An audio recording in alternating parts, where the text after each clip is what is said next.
Hello, my beautiful viewers. Today has been a very long day. Siku imekuwa na a lot of things zimekuwa discussed on social media. But kuna moja nimepula attention yangu sana. Our Kenyan debts. Today NDINDI alikuanga Mombasa whereby ali discuss a lot of things about our Kenyan debts and some breakdown when it comes to accounting. And it kept me wondering, where are we heading as a country?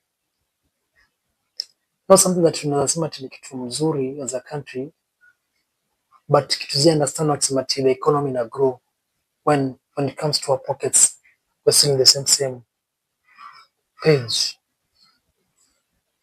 That's something that nimeweza ku understand but sijaelewa kabisa. Nataka mnisaidie kuelewa. Remember when President Kibaki came to power, that is 2003. We had around 600 billion as a debt yenye Kenya ilikuwa na owe.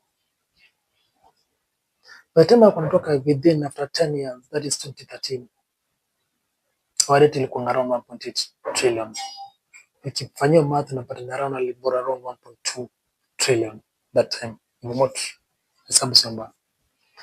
But there's a span of 10 years, meaning like alikuwa na borrow like 120 billion a year. When Uhuru Kenyatta came to power, alipata ilikuwa around 1.8.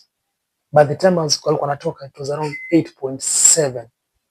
And bado still that time, ukikumbuka, they were fighting, the parliamentarians were fighting to increase the ceiling to around 10 billion.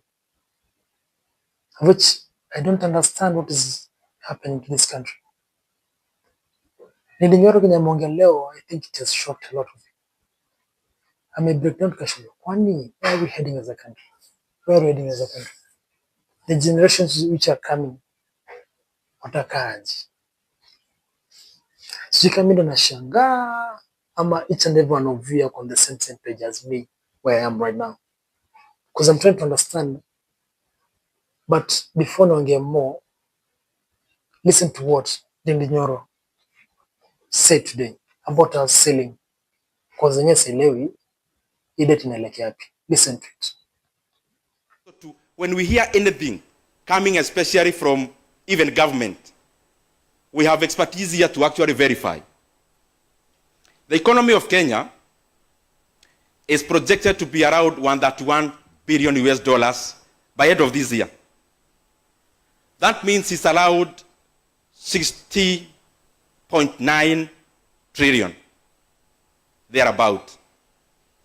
The debt in Kenya is 12.5 trillion now. So when we talk about debt to GDP ratio, we must never massage the denominator. Because you can just take your calculator now, tell me 12.5 divided by 16.9, whether it is 64% as presented. It is actually over 70% debt to GDP ratio. So it is important as Kenya, we be very factual with our data, so that when we report figures that has GDP in it, we don't massage GDP, either inflate it or whatever, to give us the right parameters that we need. Let me go back to my presentation. In 2003, when President Kibaki took over, the debt in Kenya was 600 billion Kenya shillings. 600 billion Kenya shillings when President Kibaki took over. By the time he left, it was around 1.8 trillion Kenya shillings. And therefore, President Kibaki borrowed roughly, because there are some decimal points, around 1.2 trillion Kenya shillings for the entire 10 years he was president. And therefore, he was borrowing around 120 billion it's actually 100 billion every year. When President Uhuru Kenyatta took over, the debt was 1.8 trillion. In 2022, the public debt in Kenya was 8.7 trillion Kenya shillings. And therefore, he borrowed around, we can say 7 trillion. So in every year, he was borrowing roughly 700 billion shillings. There is a reason I'm giving these figures. The current administration, when it took over, the debt was 8.7 trillion Kenya shillings. Now, as we talk with you today, the legal debts, because there are others which I'll talk about, the legal debt is 12.5 trillion Kenya shillings. And therefore, in that span of less than 3 years, Kenya has borrowed 3.8 trillion Kenya shillings. And therefore, Kenya is borrowing 1.25 trillion Kenya shillings every year. And therefore, the money Kibaki borrowed in 10 years, we are borrowing every year.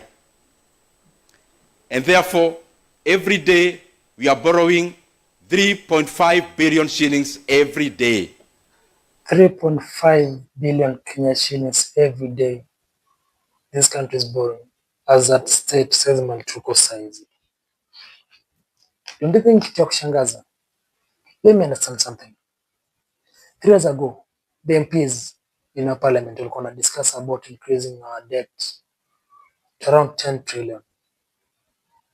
Alikuja kaipass definitely. Kupass, ita nakuja na usikia ilikuanga saizi ni 12 trillion. In a span of 3 years, it may increase to that figure. Now I'm wondering, hii pesa inakujanga inaenda wapi? Inafika kwa mfuko zetu?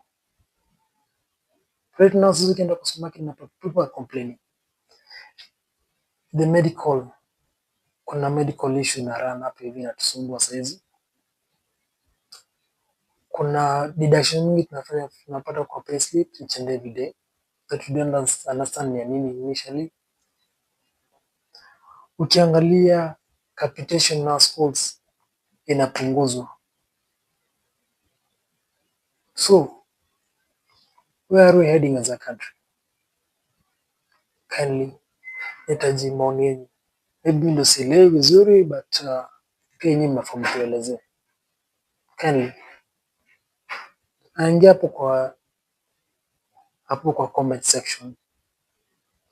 Put all your comments there. Tuelimishane, at least understand where our country is heading to. Without any further ado, goodbye. And please don't forget to share, comment and subscribe. Because ukitaka kupata hii video, hakuna place unaweza ipata apart from hapa. Tutakuwa tunachambua videos each and every day. Each what is happening on a daily day routine. Thank you so much and goodbye.